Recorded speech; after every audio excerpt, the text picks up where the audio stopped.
Anbernic's making controllers now. This is the Anbernic RGP01.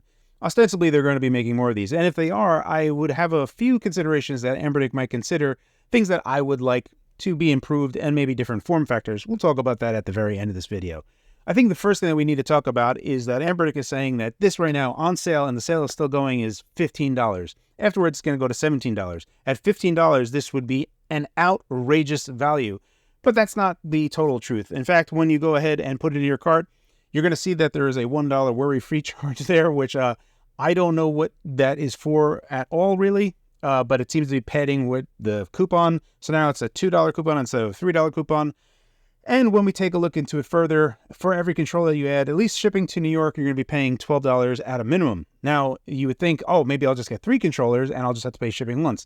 No, you will not. You'll have to pay shipping 3 times. So effectively, this controller on sale is $28. Off sale, it's $30. Now, that is still a great deal. Anbernic really did themselves a bit of a disservice here, because by saying that this is $15 on sale and then getting a whammy with that shipping charge there, it just doesn't feel good. It's a punch in the gut, and it kind of detracts from being able to talk, positively about this controller. There are a lot of nice things about the controller. It has Hall-based analog sticks. In fact, they operate very closely to how GillyKit's Hall-based analog sticks operate.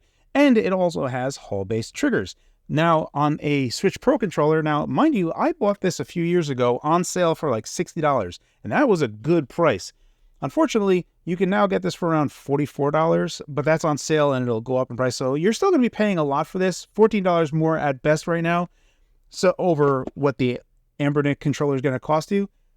Now, the good news is that the Anbernic controller can operate as an Xbox controller as well. So you can put it into an Xbox mode, and it also has the Xbox button layout already. Now, you can also just switch back over to the Nintendo style layout. It doesn't necessarily have to be Xbox style layout, so it can flip between the two when in Bluetooth or using the receiver or through wired. So those are all really nice features, and you do have full analog triggers. The only thing is that when you use it on the Switch, obviously they will be digital only. So just keep that in mind when using it for a Switch. If you were looking to get this as an additional third-party Switch controller, there's a lot to love here. These Hall-based analog sticks, because they operate much like GillyKit's Hall-based analog sticks already do, kind of have the perfect circularity response. Now, while perfect circularity isn't a quality indicator from the analog sticks, they are very good and shown to be that they are engineered to be precisely having that type of feedback. But more to the point, when pushing in any given direction, the type of tension that you're pushing all the way through the analog stick is consistent all the way throughout. There isn't the potentiometer that analog sticks have where there is a different amount of tension as you're pushing through the stick. So the type of tension that they have, the response, the dead zones, all of that are very, very good. And again, we have the Hall-based triggers, and everything else on this controller is actually good as well. So from the Hall-based analog sticks and the Hall-based triggers, already that is a selling point for this controller, and being $30 with shipping or $28 on sale, that's actually really good value considering how good the quality of that is. Now, how good is the D-pad, you might ask? The D-pad and the face buttons are actually very good as well. Anbernic has been iterating and going through however many handhelds that they've been doing. Anbernic actually deserves a lot of credit here, because the types of D-pads that they've been developing and iterating through, they have done a lot of different styles. Now, more or less, they've been doing their traditional D-pad style that is traditional to like Nintendo D-pad style, but they also have the Saturn D-pad style, and they also have what would be a dome-based D-pad style. Now, I really like the dome-based D-pad that they have for the RG35 XDX SP. Now, this is more of a traditional one, but that being said, the D-pad on here is still excellent. The one part that we have to talk about that really isn't up to snuff is the gyro input itself. The gyro feels a little bit off compared to the normal gyro input that you would get from a Switch Pro controller.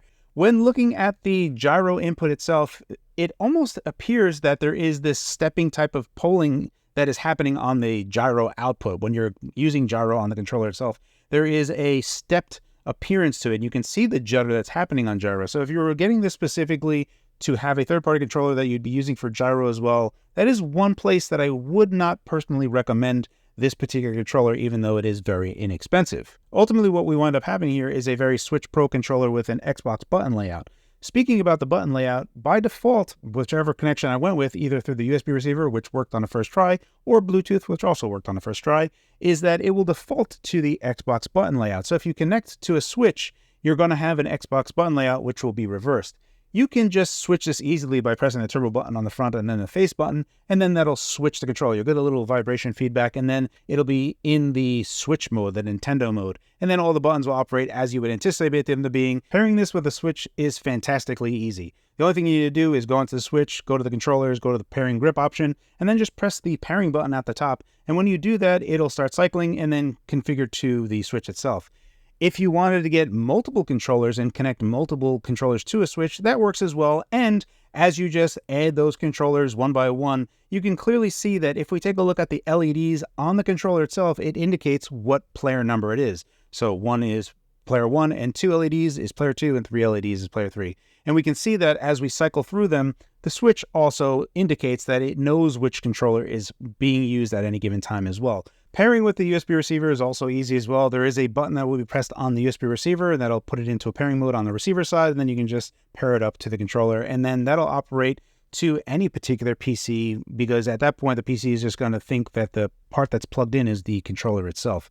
Or you could just connect to it via Bluetooth itself, and you can do that pairing in the X button, and that'll put it into an Xbox controller mode via Bluetooth, and then it'll connect via there, and you can see that even in Linux that this shows up as an Xbox wireless controller, and that's where I've also done the tests as well. So all that stuff works just fine. There's no particular problem with that whatsoever. Even having multiple controllers and using all 3 of them at the same time, there is no particular issue in there at all. One last thing that I wanted to talk about for the Switch side of things is that you can wake the Switch up after you've already gone ahead and paired this controller to a Switch. The only thing you have to do is press the home button on the controller. When you press the home button on the controller, that will wake up the Switch, and then you can begin using it automatically as well. So just like other Switch controllers that you would anticipate would wake up a Switch, works just the same there as well. So if you were wondering that, that works just as well.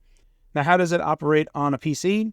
Exactly the same as it does on a Switch. So for the analog sticks, D-pad input, the analog triggers, and all the other inputs themselves, they operate and feel the same way that they do on the Switch as well. So there's nothing really to report there. I didn't feel anything out of whack between different systems. Everything was really good. So when we take a look at this, ultimately for the value, it is really good as a inexpensive third-party controller that has really good quality.